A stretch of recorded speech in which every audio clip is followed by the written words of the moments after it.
দর্শক আসসালামু আলাইকুম। দেশ ও প্রবাসে যারা যেখানে আছেন এই মুহূর্তে সবাইকে প্রীতি শুভেচ্ছা। দর্শক আজকে কথা বলে একজন অসহায় গরিব ঘরের মেয়ে, গৃহস্থ মেয়ে। দর্শক আমাকে ফোন দিয়ে জানাইছে ইউটিউব থেকে নাম্বার নিয়ে আমাকে ফোন দিয়েছে, ভাই আমি এত গরিব অসহায়, আপনার সাংবাদিক মানুষ, আপনি তো গরিব মানুষের কষ্টের কথাগুলো তুলে ধরেন, আমার জীবনের কষ্টের কথা তুলে ধরেন। আমি না করে পরে আমি বলছি ঠিক আছে তোমার জীবনের কষ্টের কথা বলো।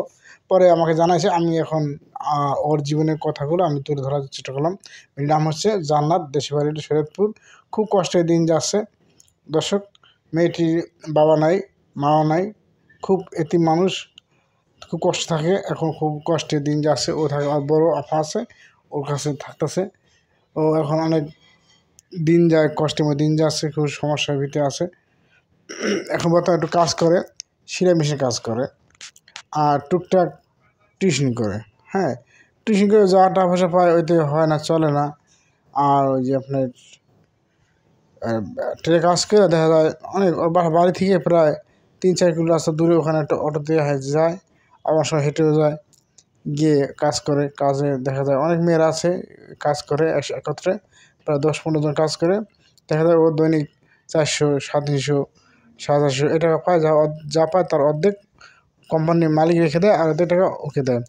হ্যাঁ, এটি আমার জানা আছে দর্শক ভাই। আর বাস যাতায়াত যে টাকা খরচ হয় অটো ভাড়া, সেটা 30 টাকা 25 টাকা দেয় দৈনিক। হ্যাঁ, সকাল 8টার সময় যায়, বিকাল 5টার সময় আসে। অনেক কষ্টে দিন যাচ্ছে। ওর দেখার মতো কোনো লোক নাই। বনে বনে বনে অনেক বনে ভালোবাসে, কিন্তু বনে তো ভালোবাসে না, বনে তো অনেক দেখে। কিন্তু এখন ও একজন চাষে, একজন ভালো প্রকৃতির একজন মানুষ চাচ্ছে, দেশি হোক বা প্রবাসী হোক, যে ধরন হোক, সে একজন ভালো মনে মানুষ চাচ্ছে। যদি বিয়ে করে লাগে সে বিয়ে করবে। যদি মনে করেন দেশে অনেক প্রবাসী ভাইরা আছে, বউ বাচ্চা রেখে চলে যায়, দেখা যায় বউ বাচ্চা ফেলে, মানে বউ বাচ্চা রেখে চলে যায়, টাকা পয়সা নিয়ে চলে যায়, ওইরকম যদি প্রবাসী ভাই হয় তো সে বিয়ে করবে। এবার যদি মনে করেন যে বাইরে নিতে চান, প্রবাসী নিতে চান, সেও তো রাজি আছেন।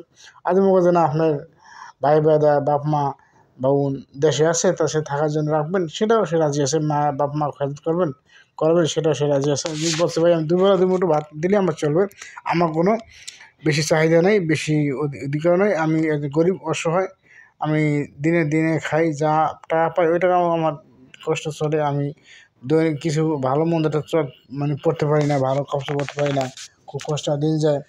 দেখেন ভাই, খুব কষ্টে আছি। যদি এরকম প্রবাসী ভাই যদি পাই তাহলে আমি বিয়ে করবো। আমার আগে অন্য চাহিদা মেয়েদের নেই, খুব কষ্টে আমার দিন যাচ্ছে। আমার মোবাইল নাম্বার দেওয়া আছে, ফোনটা বিদেশি। আসসালামু রহমতুল্লাহি। প্রিয় দর্শক, এরকম যদি আমি প্রবাসী কোনো ভাই বেড়াদা পাই, আমি তাকে বিয়ে করব। আর যে কোনো ভাই আমার ফোন দিবেন, আমার স্ক্রিন নাম্বার দেওয়া আছে, কেউ খারাপ ভাষার কথা বলবো না ভাই, সবাই বলে দিই। হ্যাঁ, যদি প্রয়োজন মনে করেন যা ছোটো বোন বা একটু ভালোবাসার লোক হিসাবে যদি আমাকে বিয়ে করছেন, আমি রাজি আছি। আমাকে যেভাবে রাখবেন সেভাবে রাজি আছি। আজকে অনেক কথা বললাম, যদি কোনো ভুল প্রান্ত হয়ে থাকে দর্শক, আজকে মতো আমাকে ক্ষমা করে দেবেন, সেই প্রত্যাশাকে আজকে আমি স্ক্রিনে আমার নাম্বার দেওয়া থাকবে। এই নাম্বার আপনার যোগাযোগ করে যে কোনো সহযোগিতা করবেন, কেউ খারাপ মন্তব্য করবেন না। আর আমার নাম হচ্ছে, মেয়ের নাম হচ্ছে জান্নাত, দেশের বাড়ি শরীয়তপুর। খুব কষ্টে আছে। যদি কোনো প্রবাসী ভাই ভালোবেসে থাকে বিয়ে করছেন, তার নাম্বার দেওয়া, এই নাম্বারে সরাসরি কথা বলবেন, কেউ খারাপ মন্তব্য করবেন না। হ্যাঁ, এই প্রত্যাশা রেখে আজকে মতো বিদায় নিচ্ছি। আল্লাহ হাফেজ। আল্লাহি আবহাওয়া, সবাই সুস্থ থাকবেন। আল্লাহ হাফেজ। আসসালামু আলাইকুম রহমতুল্লাহি আবহাওয়া।